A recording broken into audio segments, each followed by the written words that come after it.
Hello, this is Doyle Bishop again with Tulsa Heaters Midstream, and welcome to Donuts with Doyle. I see a nice maple donut that I'm going to have a bite of here in a minute. So this channel, you're going to learn all about heating in the midstream industry. In fact, in today's video, I want to tell you what midstream actually means and why you need a heater in midstream.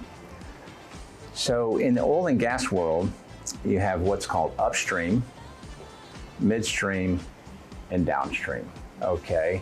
So upstream is all the business about getting it out of the ground, drilling a well, looking for oil and gas, the exploration side, the drilling side, the getting it out of the ground.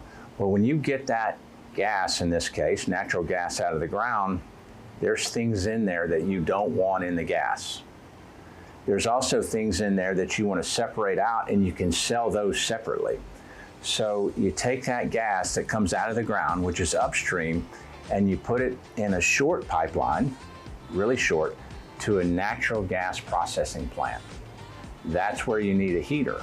That's called the midstream. So I have upstream, midstream, downstream.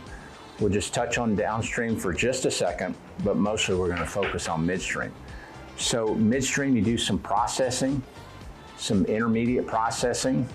You get it the way you want to get it, and then you stick it in the pipeline. It's ready to go in the pipeline. It's safe to stick in that pipeline and go a long way to a refinery or a petrochemical plant where you might make gasoline or diesel or plastics. That's called downstream. We're stuck in the middle. The middle's a good place. So what's going on in the middle? So in the middle, when I get that natural gas specifically out of the ground, it's got water in it, it's got carbon dioxide in it, it's got some heavy hydrocarbons in it like ethane, propane, butane, and we need to get that out of the natural gas. If we get that out of the natural gas, then we can put it in a pipeline, and then it's called pipeline quality. It's ready to burn, it's ready to sell, it's ready to be used. So that's where a natural gas processing plant comes into play. So for example, a heater that's used in a natural gas plant or midstream, one of its big uses is to get the water out.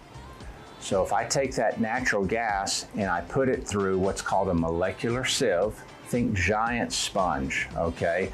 I put this gas through a giant sponge or a giant desiccant. It sucks all the water out of that natural gas. Well, at some point, that sponge gets saturated.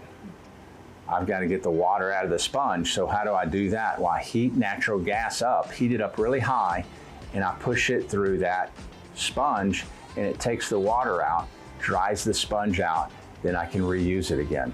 Okay, so that's an example of heating in a midstream plant. That's called a regen heater or a regeneration heater, and it's used to regenerate a molecular sieve dryer, if you will, that takes the water out of the natural gas. So I think I said I was going to get a maple donut, which I am, but before I take a bite of that, if you want to know more about heating in midstream, you need to like and subscribe to THM's updates.